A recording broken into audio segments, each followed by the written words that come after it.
Welcome back to KLM, the Kavanah Mitzvos Foundation, and we're zocha to be in the Yibnei Beis HaMidrash once again. Let me ask you a question. Who do you think is the most amazing employer in the entire world? You know what I'm going to say. Hashem is. But let me prove it to you. Okay? Imagine the following scenario. Imagine you're starting out this new job. You heard it's really a top opportunity. So the boss, you go in, you come in early, you're dressed well, you sit at the table, and he says to you, okay, here's your job assignment. I would like you to take the next 2 or 3 minutes to think, okay? I just want you to think. So you go, okay, sure. So after I think, you want me to then execute on those thoughts? No. You want me to write you a report or anything? No, just think. So he leaves and okay, I'm working for him. So you spend a few minutes thinking and he comes back 3 minutes later and he goes, here's $50 million. Okay, so it sounds absurd, right? It's absurd if you are talking about the normal world, but if you're in the world of Torah, and if Hashem's your employer, and I don't think you'll find this anywhere, because even a think tank gets paid to produce results and insights and research.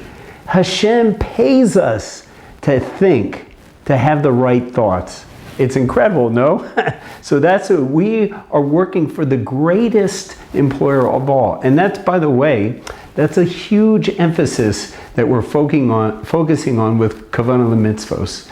We're saying that if you allow your thoughts, your intentions, and your feelings, and you think and feel the way Hashem instructs you to, here, let me give you an authoritative source. The Sefer HaChinuch in the Ber Halacha says that when you think about certain mitzvahs of the mind, he says you cannot calculate the reward that waits you, the vakus and closeness you can get to Hashem. So we're paid for thinking. Now, imagine you're back at the job and he says, I want you to read the news or listen to the news. Now, I'll qualify that in a second. Okay, you say, really? He says, yes, I just want you to think about the news. Yes, in a certain sense, that's what Hashem. I am not saying that Hashem says, go read the news. But whatever your policy and approach is, we can't escape the news, especially in the past few years where the world's been going crazy. So you're going to hear news. And then you may read news. You may read from a good source, a reliable source. So that's what I'm talking about. So believe it or not, you're paid for how you think about the news. So when we encounter the news, Hashem will pay us for how we think and feel about the news. This brings us to part 2 of our series, Jews in the News, the good, the bad, and the holy. Now, many people said to me, come on, you mean the ugly, don't you? And we'll talk about the bad in the news the next time. But for right now, we discussed the good, and we learned some incredibly important discoveries about how much good you can do when you hear about troubling news. We can do CPR, we said. We can care. We can empathize and feel the pain of the people that have suffered some tragedy, God forbid, care, and then we can do prayer. We can pray. We can pray for them, that we can reach out to Hashem and pray. And then we said repair, because we also taught that the reason the news is often bad news is because Hashem wants us closer than we are. He wants us thinking about them more, and sometimes he has to stir us up. Because it's better that he gets our attention than lets everything go really nicely and we're not bonded. Okay, so we said CPR, that's good. You can do certain good, and I hope you tried it. And now I tell you, what we designed, and if you didn't see that class, you should go back and look at it, because really it's a quick scheme of care, prayer, and repair. That's the good. Tonight we're going to discuss the holy. What we're doing right now is discussing how should we interpret the news. And depending on the way you interpret the news, you could do something that's very holy. So let me explain. Many people, if you ask them, and I've asked many people, where is your soul? Right? So most of the people that I surveyed, when I asked them a question, they said, it's probably in your heart. And they're correct. There is an aspect of the soul that's in the heart. It's called the ruach. But where is the main part of your soul that's within you? And I'm speaking about deep matters here. It's in your brain. As we say in the morning prayers, we put the tefillin on our brain where our neshama, our soul, resides. And let me go further and tell you how holy your mind is. The Rambam calls your mind the Kodesh HaKadoshim, the Holy of Holies. In the temple, the most profoundly close connection you can get to Hashem was in the Holy of Holies. He says, within the temple of your being, your mind is a Holy of Holies, the Kodesh Kadoshim. And he even goes on to explain a Gemara, I think it's in Yuma, and it's shocking. Listen to what it says. It says, Gadol Kasha, Hir hor avera, mina avera. Rabbeinu Yonah brings this in Shari Tshuva. Listen to this translation. Worse, in some ways, worse is thoughts of sin than the sin itself. Now that's very hard to understand, and halakhically it doesn't work that way. In other words, a person is punished, let's say they steal or do some other act, or they punch someone or something like that. So that's worse than thinking about stealing or hurting or harming or inappropriate thoughts. That is worse in the court down here. But the Rambam says, in the world to come, our thoughts of sin are worse than the sin. And why is that? Because really, what distinguishes us from animals? Animals have legs and paws and arms. So we have legs and paws, and the other animals have bodies, right? But animals do not have a neshama. They don't have a brain that is the image of God. They don't have this holy thing. That's the holiest part of a human being. So if you insert the wrong thoughts, that's really worse than your hand acted like an animal. But you're holy of holies. So you see, now we can even understand why Hashem pays us so much for having the right thoughts and feelings too, right? So that's the thing. Holiness resides in your mind, and holiness resides in your thoughts and feelings. And so now let's come to interpreting the news. It could be an experience of holiness, possibly. It all depends on how we interpret the news. So let's face it, I just want you to know, usually at KLM we're discussing topics that are like lighter and happier and more joyous, but I do think this is important. We have to be in touch with reality. And you know how what they say? They say, no news is good news. That certainly seems to be the case these days, because the news has been really very bad news. That's what we've been facing almost nonstop. Like let's just take a look at right now. You have a major war. You have an economic crisis as a result of the war. You have terrorism. You have tragedies left and right. That's our news. Now, how are we supposed to relate to the news? Now, the first thing is this. Like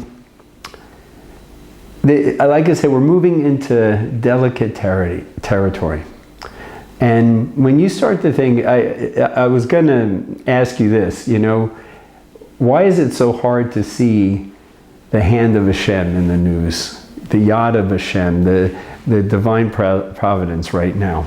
So I want to say two reasons. One is because it's a great mitzvah to see Hashem in these dark times. If you can do that, it's a great mitzvah. So that's why it's hard, because we always have to remind ourselves, we never do mitzvahs in a vacuum. And the Yetzer Hara wants to oppose us, and he wants us to misinterpret the news and go to the wrong place. Okay, so we're facing it. But also, let's be honest, when we see all this suffering, it's really hard for us to reconcile this with Hashem, our loving God. That's a very difficult thing, and a difficult thing to experience. So let me bring this out. This is, again, we're going to go a little heavy tonight. Rav Chaim Volozhin in Nefesh HaChaim, he tells the following, thank God it's only a story. There's a father who, his son is on the roof of the house. They had like flat roofs that you could walk on back in his times. And the son is drunk, and the father's going up to the roof, and he sees the son by the edge of the thing, and he falls down to the ground. He's alive, but he breaks every bone in his body, right? Now, then they take the son to the hospital, and thank God he's alive, but they have to reset the bones. And the father, I mean, of course the son's in bad shape, but the father is broken when he hears his son screaming and shrieking, etc. But it's a different type of pain. Why? Because when he saw his son almost fall to his death, that really shook him. Now he's rehabilitating, and he still feels terrible about the pain, right? So what Rav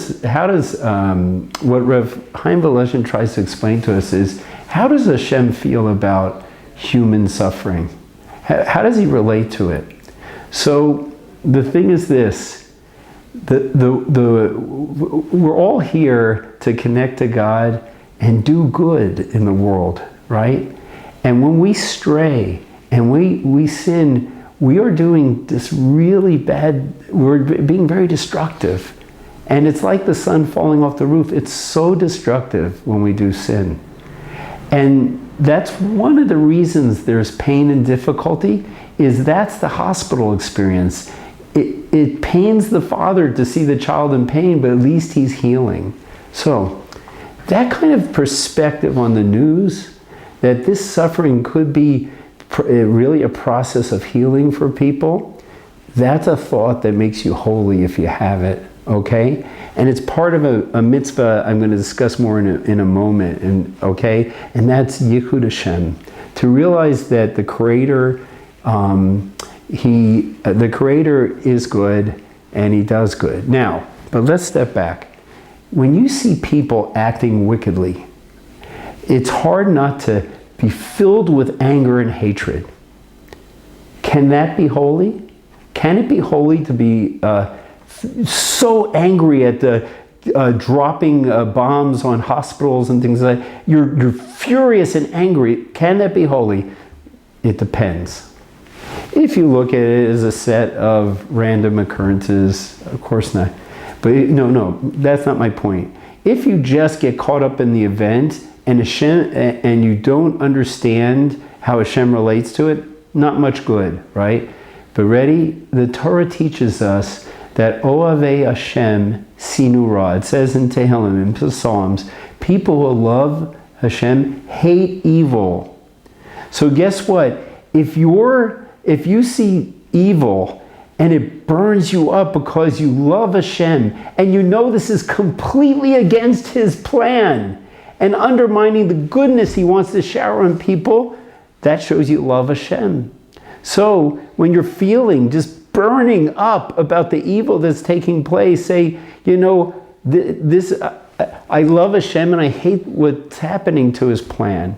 Now let's just ask this. We have just 2 more points and we're almost done with this. Let's just ask this question. If Hashem hates evil, and by the way, I didn't say evil people, right? Everybody's Hashem's creations. He doesn't desire their destruction, the evil people. He desires them to come back to Him, right? But He hates the evil, right? And we should hate it, okay? But now, If Hashem hates evil, let me ask you a question. Why does he allow it? Right? We have to deal with this. If you're following my thoughts and you're receptive to it, you're fulfilling the mitzvah of Yichud Hashem. So keep it in mind. Okay? The answer Hashem allows evil is because we're here for a very big purpose. We're given free choice.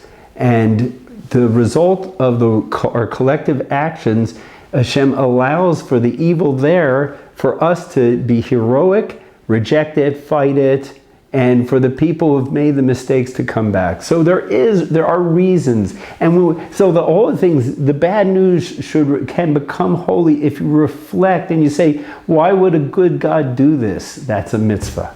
Okay? Now the last point I want to make, all right? The last one is this, I want to finish with this idea of Yichud Hashem. Where do we see this mitzvah? The Rambam explains, it's when we say, Shema Yisrael. I don't have that in mind right now, because I'm before it. Shema Yisrael, Hashem is our God, Hashem is Echad, Hashem is one. So we're saying, Hashem, the Creator, who is our God and who is running the world, who's supervising the world, which is the mitzvah of Emunah in Hashem. He's one. There's several explanations, but the explanation we want now is Hashem, everything he does is for the good, even though we can't possibly fathom how it's good. Now, when we recite that, right, so you fulfill, I have in mind the mitzvah of Hashem Zechad. And if everything's going well in your life and everyone else's life, so you can say, oh, well, Hashem brings a lot of good. It's an easy mitzvah in that sense, right? But you know, with the news so bad today, we have a chance to really develop our muscles and do this mitzvah in a heroic way. Let's just take the paradigm of a hero in this mitzvah. Rabbi Akiva, he had a brutal death at the hands of the Romans who were killing all the righteous people. Where's Hashem? So he declared Hashem's oneness, even in a situation where it just made no sense. And I don't know that he understood, you know. It wasn't easy, but he says, I don't understand what's happening, but I understand Hashem, and I understand Hashem is good and loving, so he must have a purpose that's ultimately good. If you have this in mind, you're fulfilling one of the most biggest and best mitzvahs you can, and that's Yichud Hashem. So let's approach the news in a way that makes us holy.